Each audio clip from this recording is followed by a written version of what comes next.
উনি সফরে বেরিয়েছেন হাদিস কালেকশনের জন্য। প্রচন্ড শীতের রাত,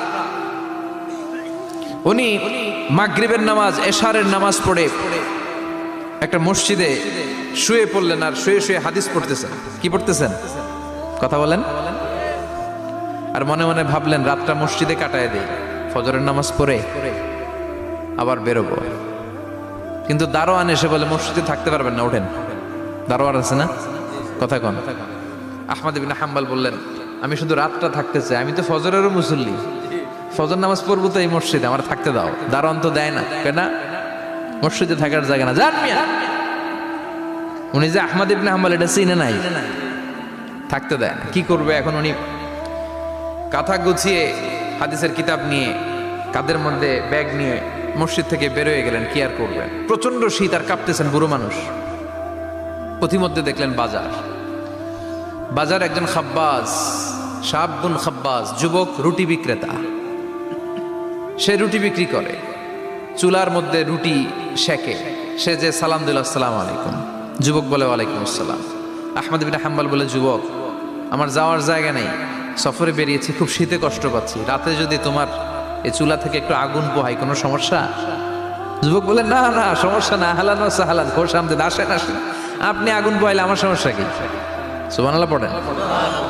আল্লাহ শুকরিয়া করে উনি বসলেন আর আগুন পোহাচ্ছেন। আর খেয়াল করলেন যুবক রুটি বানায় আর পরে আস্তাগফিরুল্লাহ, রুটির দলা বানায় পরে আস্তাগফিরুল্লাহ, খামির বানায় আর পরে আস্তাগফিরুল্লাহ, রুটি নিয়ে উনুনের ভিতরে চুলার ভিতরে সেকা দেয় আর পরে আস্তাগফিরুল্লাহ।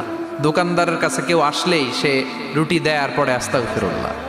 ক্রেতার কাছ থেকে টাকা নিয়ে ক্যাশ বক্সে রাখে আর কি পড়ে, আবার রুটি বানানো শুরু করে আর কি পড়ে, খালি এইটাই পড়তেছে। ইমাম আহমদ ইবনে হাম্বল তো অবাক, কিরে এটা আবার কেমন যুবক, খালি আস্তাগফিরুল্লাহ।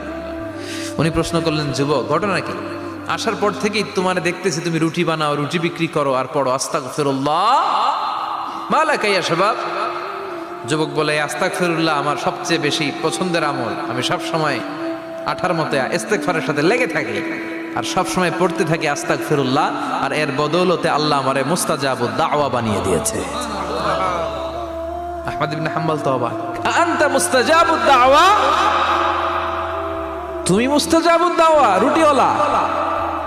আমি এত বছর হাদিস পড়াই, আমিও তো মুস্তাজাবুদ দাওয়া না, আর তুমি রুটি বেচো বাজারে, তুমি মুস্তাজাবুদ দাওয়া, তুমি দোয়া করলেই সব কবুল হয়ে যায়। যুবক বলে, নাম আনা মুস্তাজাবুদ দাওয়া, আমি আমার জীবনে যত দোয়া করেছি কবুল করে নিয়েছে কে? সব দোয়া কবুল করে নিয়েছে আল্লাহ, একটা দোয়া ছাড়া। কয়টা? আহমদ ইবনে হাম্বলের কৌতূহল, কিউরিসিটি আরো বেড়ে গেল। কি? সব দোয়া কবুল হয়েছে, একটা দোয়া ছাড়া। মাযালিকা দোয়া ইয়া শাব, কি সেই দোয়া? যুবক এবার বলতে শুরু করলো, আমার জীবনে যে দোয়াটা আল্লাহ কবুল করে নাই সেটা হচ্ছে আমি আল্লাহর কাছে অনেক চেয়েছি, অনেক দোয়া করেছি যে আল্লাহ, শুনেছি এই জামানার সবচেয়ে বড় মুহাদ্দিস, তার নাম নাকি ইমাম আহমদ ইবনে হাম্বল। আল্লাহ তোমার কাছে আমার চাওয়া, আমি যেন এই ইমাম আহমদ ইবনে হাম্বলের দেখে মরতে পারি, আমি যেন ইমাম আহমদ ইবনে হাম্বলের হাতে হাত রেখে মুসাফা করতে পারি আর তার কপালে একটা চুমু এঁকে দিতে পারি। আহমদ ইবনে হাম্বল আবেগপ্রবণ হয়ে গেলেন, চোখের পানি ছেড়ে দিলেন, বললেন, যুবক তোমার এই দোয়াটাও কবুল হয়ে গিয়েছে। আহমদ ইবনে হাম্বলের দেখা আর সাক্ষাৎ পাওয়ার জন্য আহমদ ইবনে হাম্বলের বাড়িতে তোমার যাওয়ার দরকার নাই, আহমদ ইবনে হাম্বল তোমার দরবারে ছুটে এসেছে। আনা আহমদ ইবনে হাম্বল মুহাদ্দিসুদ দাহর, আমি নিজেই আহমদ ইবনে হাম্বল।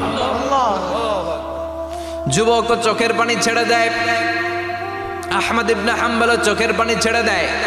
যুবক চিৎকার মেরে ইমাম আহমদ ইবনে হাম্বলকে জড়িয়ে ধরে, হাতে হাত রেখে মুসাফা করে, কপালের মধ্যে চুমু খায় আর আল্লাহর শুকরিয়া করে বলে, ও ইমাম, আসলে এই দোয়াটাও আল্লাহ আজকে কবুল করে নিল।